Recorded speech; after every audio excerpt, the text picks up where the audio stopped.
Assalamualaikum warahmatullahi wabarakatuh. Perkenalkan, saya Tiara Alda Mega Pratiwi dari Program Studi Teknik Geomatika UPN Veteran Yogyakarta. Pada video kali ini, saya akan menjelaskan mengenai metode-metode di Teknik Geomatika. Di Teknik Geomatika UPN Veteran Yogyakarta terdiri dari 4 fokus studi. Yang pertama, survei terestris, kedua, penginderaan jauh, ketiga, fotogrametri, dan sistem informasi geografis atau disingkat SIG. Baiklah, tanpa menunggu waktu lama lagi, langsung saja kita ke pembahasan yang pertama. Kita mulai dari survei terestris. Pada dasarnya, pengukuran survei terestris ini dilakukan untuk mendapatkan informasi posisi dari suatu objek di permukaan bumi. Metode pengukuran terestris ini mencakup pengumpulan data besaran arah, sudut, jarak, dan ketinggian yang diperoleh langsung dari lapangan. Selain itu, untuk mendapatkan titik-titik berupa koordinat X, Y, dan Z yang hasilnya dapat membentuk kontur dan data topografi lainnya, di mana data X dan Y adalah data letak suatu pertemuan dari nilai horizontal dan nilai vertikal. Sedangkan nilai Z adalah nilai di mana menandakan ketinggian suatu tempat ataupun titik yang sudah diambil ataupun direkam dengan suatu alat ukur. Dari data X, Y, dan Z, kita dapat mengetahui bentuk existing dari suatu lokasi yang diukur. Survei terestris biasanya digunakan dalam melakukan pengukuran suatu lokasi yang ingin diketahui bentuk awalnya, yang nantinya dapat menentukan perencanaan untuk membuat suatu bangunan. Metode terestris juga digunakan untuk melakukan pengukuran di bidang pertambangan yang berfungsi untuk membuat desain tambang ataupun untuk mengetahui volume overburden ataupun bahan galian yang sudah dikupas. Metode dalam melakukan pengukuran wilayah harus diperhatikan dan disesuaikan dengan metode yang akan dipakai di lapangan. Pada awal perencanaan, sebaiknya dilakukan observasi umum mengenai wilayah yang akan dipetakan. Dengan mengetahui batasan wilayah hingga bentuk secara umum akan mempermudah perencanaan pengukuran dan penghematan waktu. Selain itu, kita juga dapat menghemat tenaga dan biaya selama pelaksanaan survei. Berikut merupakan metode secara umum di survei terestris yang terdiri dari 3 tahap pengerjaan. Yang pertama yaitu ada tahap input yang merupakan tahap perencanaan dari survei. Yang kedua, akuisisi lapangan. Dan yang ketiga, tahap akhir dan pelaporan. Pada tahap perencanaan survei, ini terdiri dari memastikan dokumen dan perencanaan sesuai dengan apa yang akan dikerjakan di lapangan. Di sini melakukan kesiapan semua instrumen, mempersiapkan peralatan pendukung seperti toolkits, peralatan safety, dan lain sebagainya. Yang kedua, yaitu proses akuisisi lapangan. Di sini memastikan pengumpulan data sesuai dengan perencanaan sebelumnya. Pada proses akuisisi data terbagi lagi menjadi 2 metode, yaitu pertama sembarang dan grid. Terakhir adalah tahap akhir dan pelaporan. Tahapan ini merupakan penyelesaian pekerjaan melalui proses kelengkapan data, drafting atau konsep internal, kontrol kualitas data, dan proses pelaporan. Pembahasan selanjutnya yaitu mengenai penginderaan jauh. Penginderaan jauh yaitu ilmu atau seni untuk memperoleh informasi tentang bumi tanpa menyentuh objek yang dikaji. Proses penginderaan jarak jauh diawali dengan sumber tenaga untuk mendapatkan gambar dari suatu objek. Sumber tenaga penginderaan jauh ini dibagi menjadi sumber tenaga aktif dengan menggunakan bantuan pancaran suatu alat dan sumber tenaga pasif yang menggunakan cahaya matahari. Akan tetapi, sumber tenaga yang sering digunakan adalah sinar matahari. banyak sensor yang menggunakan sinar matahari sebagai sumber gelombang elektromagnetik. Akan tetapi, kelemahan dari menggunakan sumber tenaga pasif ini yaitu tidak bisa merekam ketika kondisi sudah malam hari. Sinar matahari yang ketika sampai ke bumi, maka sinar matahari tersebut akan menemui 3 hal, yaitu ketika masuk ke bumi, langsung diserap oleh bumi, yang kedua, dihamburkan, dan jika terkena salah satu objek akan dipantulkan ke segala arah. Hasil dari pemantulan sinar matahari ini berubah menjadi gelombang elektromagnetik yang diarahkan pada sumber target. Gelombang tersebut dipantulkan setelah kontak dengan target di permukaan bumi. Gelombang yang telah dipantulkan ini kemudian diterima oleh sensor untuk direkam yang terdapat di dalam satelit. Hasil dari rekaman yang diperoleh dari sensor rekam selanjutnya akan diteruskan ke stasiun penerima di bumi dan diolah oleh tim dengan software tertentu menjadi sebuah gambar berbentuk digital ataupun hard copy. Kemudian gambar tersebut dianalisis secara visual untuk memperoleh suatu informasi yang nantinya bisa digunakan untuk pemecahan suatu masalah. Selanjutnya, bagaimana cara kerja suatu satelit ini bisa merekam seluruh permukaan bumi? Cara kerja suatu satelit ini adalah ketika sebuah satelit sudah meluncur dan sudah terbang, maka akan mengelilingi bumi hingga berada pada posisi yang tepat. Sesampainya pada posisi itu, satelit akan berjalan untuk mempersiapkan mengambil gambar. Setelah posisinya sudah sesuai, maka mulailah satelit itu mengambil atau merekam objek di permukaan bumi. Inilah proses ketika sensor yang dibawa oleh satelit berputar mengorbit bumi dan mengambil data gambar yang dilewatinya. Biasanya jalur yang diambil itu dari kutub utara ke kutub selatan, dan seluruh permukaan bumi terekam oleh satelit. Setelah direkam, maka data satelit akan menghasilkan gambar-gambar seperti contohnya yaitu citra satelit. Kedua gambar ini merupakan contoh dari pemotretan dengan satelit. Kegiatan penginderaan jauh, kita pasti akan mendapatkan sebuah hasil. Nah, hasil ini disebut dengan citra. Citra sendiri adalah gambaran suatu objek yang tampak pada cermin melalui lensa kamera atau hasil penginderaan yang telah dicetak. Maka dari itu, ada suatu metode di dalam menginterpretasikan citra tersebut. Nah, metode dari interpretasi citra yang pertama ini adalah deteksi. Di sini merupakan upaya untuk mengetahui benda dan gejala di sekitar lingkungan dengan menggunakan sensor atau alat pengindera. Yang kedua yaitu identifikasi. Objek yang tergambar pada citra dapat dikenali berdasarkan ciri yang terekam sensor. Ada 3 ciri utama, yaitu spektral, spasial, dan temporal. Ketiga yaitu pengenalan. Proses klasifikasi terhadap objek secara langsung yang tampak didasarkan pengetahuan lokal atau pengetahuan tertentu. Yang keempat merupakan analisis. Di analisis ini bertujuan untuk mengelompokkan objek yang mempunyai citra yang sama dengan identitas suatu objek. Kelima, yaitu deduksi. Di sini merupakan pemrosesan berdasarkan bukti yang mengarah pada objek yang tampak langsung. Keenam, yaitu klasifikasi. Di sini meliputi deskripsi dari kenampakan yang dibatasi.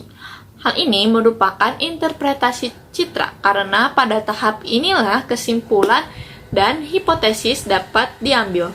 Terakhir, idealisasi. Ini merupakan pekerjaan kartograf yang menyajikan hasil interpretasi citra dalam bentuk peta yang siap digunakan. Hal penting yang perlu dipahami mengenai citra adalah karena elektromagnetik yang memantul dari objek pasti melewati atmosfer terlebih dahulu. Maka pantulan elektromagnetik tersebut bisa saja terganggu oleh awan, debu, atau partikel lainnya yang ada di atmosfer. Maka dari itu, hasil dari tangkapan sensor harus diolah terlebih dahulu saat citranya sudah sampai di stasiun yang berada di bumi, agar kualitasnya bisa diperbaiki atau dikoreksi terlebih dahulu. Hal ini sangat penting dilakukan agar gambarnya terlihat lebih jelas dan citra tersebut bisa dianalisis dengan baik. Selanjutnya, kita akan membahas mengenai fotogrametri. Secara umum, fotogrametri merupakan teknologi geoinformasi yang memanfaatkan data geospasial yang diperoleh melalui pemotretan udara. Metode pemotretan yang populer di kalangan surveyor yaitu menggunakan drone. Fotogrametri dapat menampilkan suatu kawasan yang lebih update daripada citra satelit. Pengolahan datanya pun juga sangat gampang karena banyak software yang mendukung untuk melakukan processing data gambar untuk dijadikan sebuah peta kawasan. Secara umum, metode dari akuisisi data pada fotogrametri dibagi menjadi beberapa tahapan. Di antaranya, yang pertama ada tahap persiapan. Tahapan ini meliputi studi literatur untuk mengumpulkan berbagai referensi yang berhubungan dengan lokasi dan jenis pekerjaan beserta rencananya. Setelah studi literatur, baru dilanjutkan dengan studi lapangan. Di sini, para tim survei akan merencanakan kapan dan dari mana pemotretan akan dilakukan, termasuk juga rencana pemasangan titik kontrol di tanah atau ground control point, yang biasanya dilakukan dengan pemberian patok dan yang dikombinasikan dengan pengukuran terestris atau pengamatan statistik dengan GNSS atau GPS geodetik. Selanjutnya, pengukuran titik kontrol tanah yang telah ditandai kemudian diukur untuk mengetahui koordinatnya, baik koordinat planimetri XY maupun tinggi atau Z. Biasanya untuk daerah datar cukup diukur dengan koordinat planimetri. Sedangkan untuk daerah yang bergunung selain koordinat planimetri juga harus diukur tingginya. Koordinat titik kontrol tanah ini diperlukan untuk proses triangulasi udara. Menyelesaikan tahap persiapan, selanjutnya yaitu tahap pengumpulan data atau pemotretan. Di tahapan ini meliputi pengambilan foto dari berbagai sudut pemotretan dan mengumpulkan berbagai foto. Selanjutnya, menetapkan titik kontrol dari objek yang diteliti. Ada dua metode foto udara, antara lain yang pertama adalah tegak lurus atau vertikal atau disebut juga ortofotograf, yaitu foto yang dibuat dengan sumbu kamera tegak lurus terhadap permukaan bumi. Metode ini paling sering digunakan dalam pengambilan foto udara karena skala dan objek-objek yang lebih tetap bentuknya dan tidak menutupi objek-objek yang lainnya. Yang kedua adalah condong miring atau oblique photograph, yaitu foto yang dibuat dengan sumbu kamera menyudut terhadap garis tegak lurus ke permukaan bumi. Citra condong dapat dibedakan lagi menjadi dua, yaitu yang pertama ada foto agak condong, merupakan jika cakrawala tidak tergambar pada citra, dan ada foto sangat condong, yaitu jika pada foto tampak pada cakrawalanya. Metode oblique photograph biasanya digunakan untuk pengambilan gambar 3D, yang fungsinya dilakukan untuk mengetahui secara kasar ketinggian suatu objek yang dipetakan. Kemudian, dari proses pemotretan akan didapatkan hasil berupa foto yang akan dipetakan. Hasil yang diperoleh bisa diketahui baik dan tidaknya berasal dari kualitas ketajaman dan kesempurnaan overlap. Lanjut, di tahapan yang ketiga yaitu tahap pengolahan data. Tahapan ini juga merupakan salah satu tahapan penting yang mana prosesnya harus dilakukan dengan sangat teliti untuk menghasilkan peta yang juga memiliki ketelitian yang baik. Proses pengolahan ini memanfaatkan berbagai perangkat lunak dan hal ini disesuaikan dengan selera dari geodet tersebut. Beberapa perangkat lunak yang biasa digunakan yaitu ada Agisoft, Photomodeler, Global Mapper, dan lain sebagainya. Di mana pada masing-masing tahapan pengolahan bisa jadi menggunakan software atau perangkat lunak yang berbeda-beda dan dikombinasikan satu sama lain. Pertama, triangulasi udara.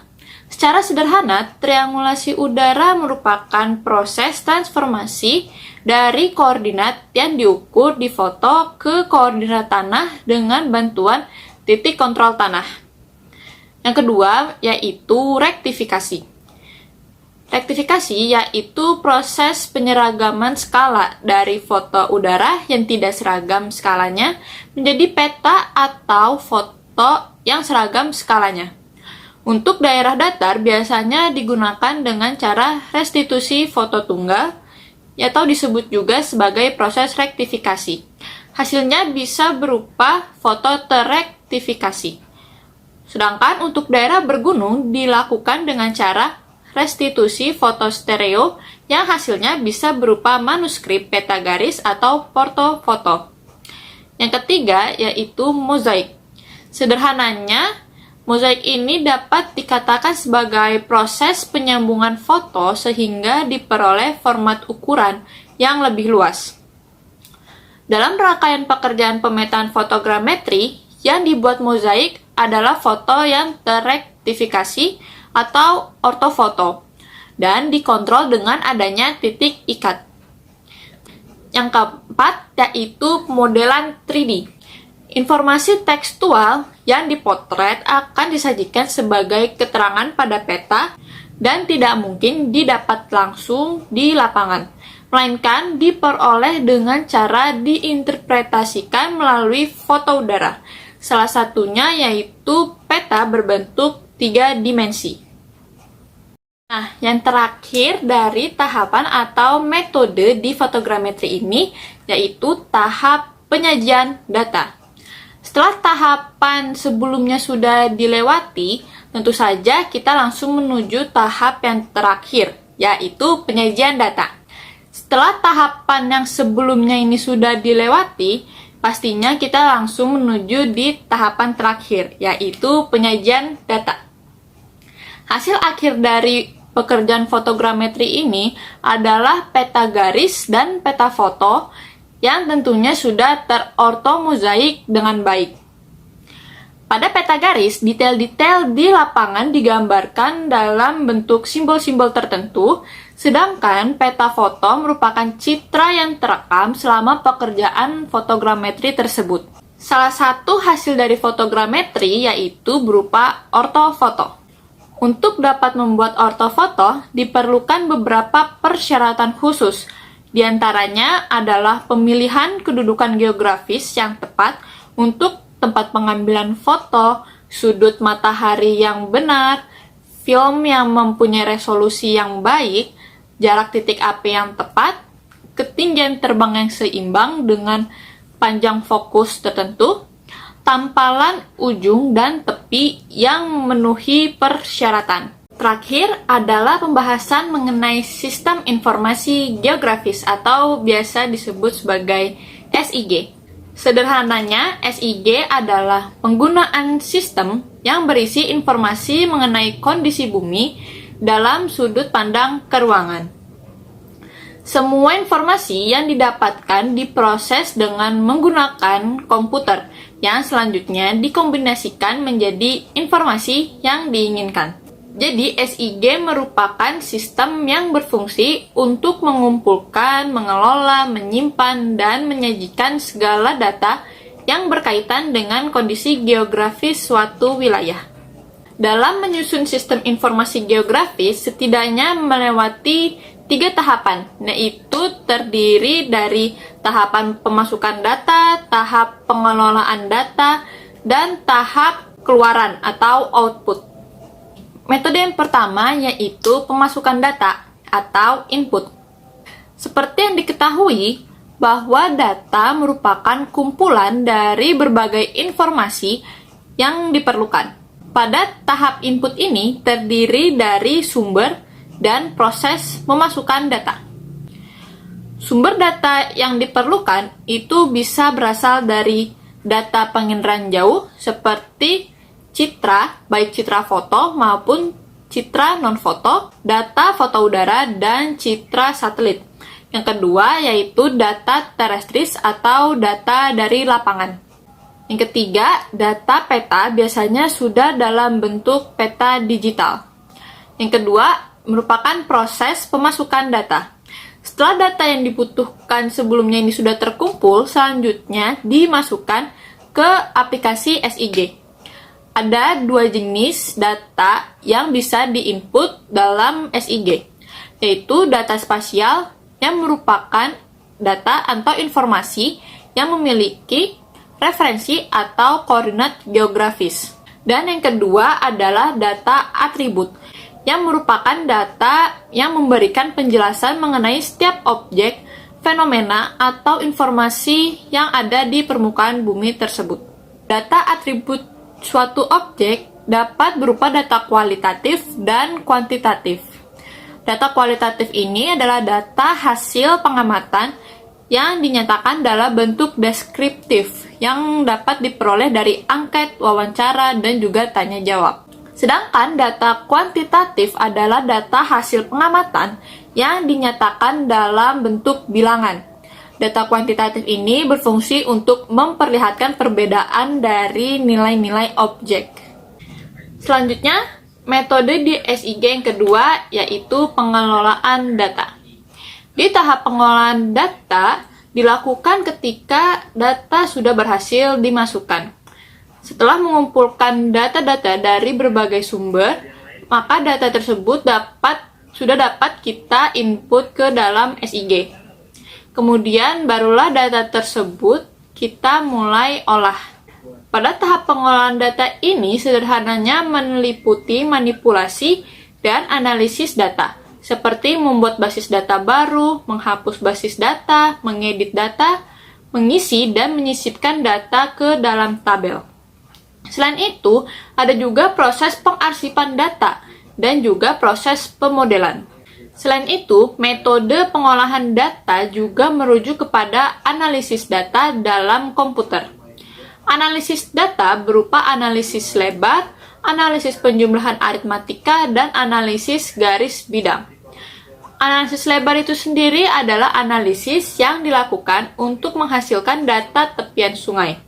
Sementara analisis penjumlahan menghasilkan penjumlahan dari data yang telah dimasukkan sebelumnya. Dan terakhir, analisis garis bidang digunakan untuk menentukan wilayah dalam radius tertentu. Dan terakhir di sistem informasi geografis yaitu keluaran atau output. Setelah mengolah data yang dimasukkan, SIG memproduksi keluaran atau biasa disebut output. Keluaran adalah hasil informasi bagi pengguna untuk membuat